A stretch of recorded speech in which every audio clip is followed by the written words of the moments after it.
Hello दोस्तों, मैं हूं Kashi Verma. Hindi voice notes YouTube channel में आपका स्वागत है। दोस्तों, आज के इस वीडियो में हम लोग वैदिक काल के अंतर्गत वैदिक काल के लोगों की सामाजिक स्थिति के बारे में पढ़ेंगे। तो चलिए वीडियो स्टार्ट करते हैं। देखिए, वैदिक काल के लोगों का समाज प्रतिसत्तात्मक था और समाज का आधार गोत्र या जनमूलक था।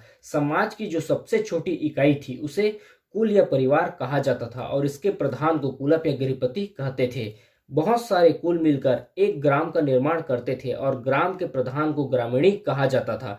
बहुत सारे ग्राम मिलकर एक विष का निर्माण करते थे और विष के प्रधान को विषपति कहा जाता था। बहुत सारे विष मिलकर एक जन का निर्माण करते थे और जन के प्रधान को पुरोहित कहा जाता था। बहुत सारे जन मिलकर एक राष्ट्र का निर्माण करते थे और राष्ट्र के प्रधान को राजा कहा जाता था। देखिए, वैदिक काल की समाज की जो सबसे छोटी इकाई थी वह थी कुल या परिवार। बहुत सारे कुल या परिवार मिलकर एक ग्राम का निर्माण करते थे। बहुत सारे ग्राम मिलकर एक विष का निर्माण करते थे। बहुत सारे विष मिलकर एक जन का निर्माण करते थे और बहुत सारे जन मिलकर एक राष्ट्र का निर्माण करते थे। परिवार के प्रधान को कुल या परिवार के प्रधान को कुलप या गृहपति कहते थे।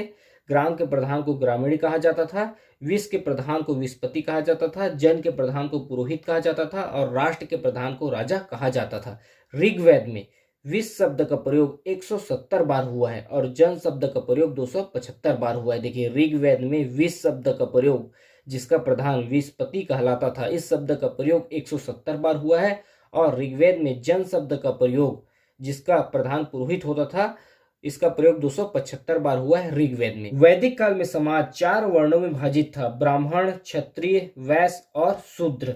ऋग्वेद के 10वें मंडल में पुरुष सूक्त के अनुसार मुख से ब्राह्मण, भुजा से क्षत्रिय, जांग से वैश्य और पैर से शूद्र उत्पन्न हुए हैं। देखिए, वैदिक काल का समाज 4 वर्णों में विभाजित था: ब्राह्मण, क्षत्रिय, वैश्य, शूद्र। और ऋग्वेद के अनुसार ऋग्वेद के 10वें मंडल में पुरुषोक्त के अनुसार मुख से ब्राह्मण, भुजा से क्षत्रिय, जांग से वैश्य और पैर से शूद्र उत्पन्न हुए हैं।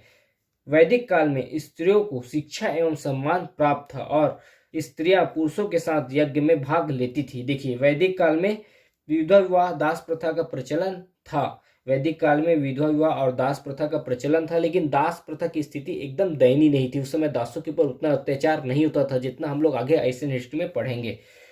और उसमें प्रचलन नहीं था बाल विवाह, सती प्रथा और दहेज प्रथा का प्रचलन नहीं था। भोजन देखिए, शाकाहारी एवं मांसाहारी दोनों प्रकार के भोजन वैदिक काल के लोग अपनाते थे। वस्त्र सूत, ऊन, चर्म से बने अर्थात चमड़े से बने वस्त्र वो लोग पहनते थे। विवाह देखते हैं। देखिए, वैदिक काल में विवाह को एक पवित्र संस्कार माना जाता था। वैदिक काल में विवाह को एक पवित्र संस्कार माना जाता था और 2 प्रकार के विवाह उस समय प्रचलित थे। पहला अनुलोम विवाह और दूसरा प्रतिलोम विवाह।